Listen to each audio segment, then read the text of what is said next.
The United States has also said that they hope to help the Philippines uphold its maritime rights, and for that matter, the rights of other nations to navigation in this part of the world. Is there any indication on the side either of the incoming president or the side of Washington on what they hope to see when it comes in particular to the arbitral ruling on the West Philippine Sea? Well, President-elect Marcos has said in a recent interview that he will not, he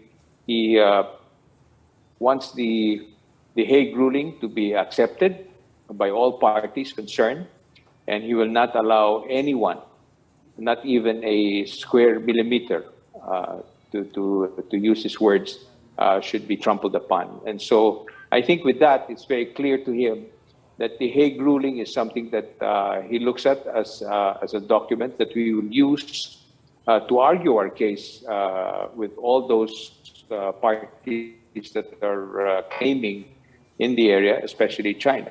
Now, how we will do that is, of course, dependent on how we will, again, look at our relationship with the United States that has already told us not only during the time of that they will cover our back, but including this administration of President Biden, that they will be right behind us in whatever happens as far as the West Philippine Sea is concerned. Yeah, how exactly we're going to do that, as you said, is still a question. But at this point, if we're hearing you right, is it fair to then say that the incoming administration is on a stance to invoke it and to use that arbitral ruling? In other words, to upend the policy of the Duterte administration when it comes to the arbitral ruling? Well, during the time of when President Duterte was very much concerned about that, he has said, in fairness to him, that he looks at the arbitral ruling as a basis for us and the claims that we have now. In fact, I am told by Secretary Locsin that he took it up directly with President Xi, while President Xi just sort of like brushed it aside. But he did tell him straight and that he expects China to respect the arbitral ruling.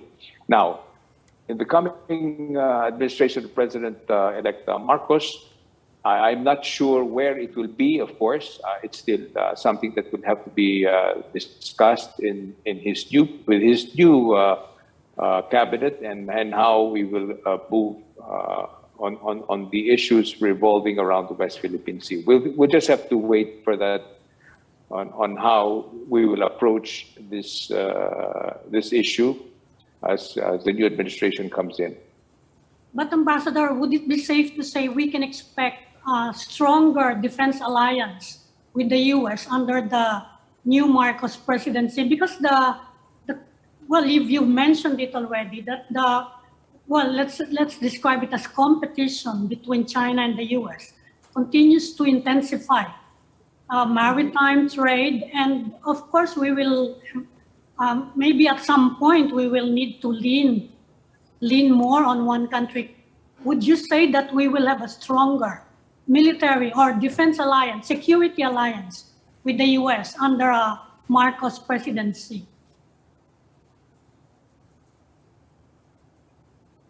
We already have that. I mean, I think that the United States, especially after we resumed our VFA, has made it very clear that we will continue to cooperate in maritime security. That's one of the strategies that's that has been put together. And last November, we had a bilateral strategic dialogue, which happens every year, and we have a vision statement over the next 10 years on how we will continue our relationship as far as our defense treaty is concerned. And it's very clear there that the United States will be very much involved in giving us more modern equipment that will. And by the way, we've received the largest number of the largest amount over the past 5 years during the time of President Duterte in terms of military aid and military sales, and that the whole thing is probably worth about $650 million, which gives you an indication of how serious the United States sees our relationship at this time, especially, as you said, with the competition with China.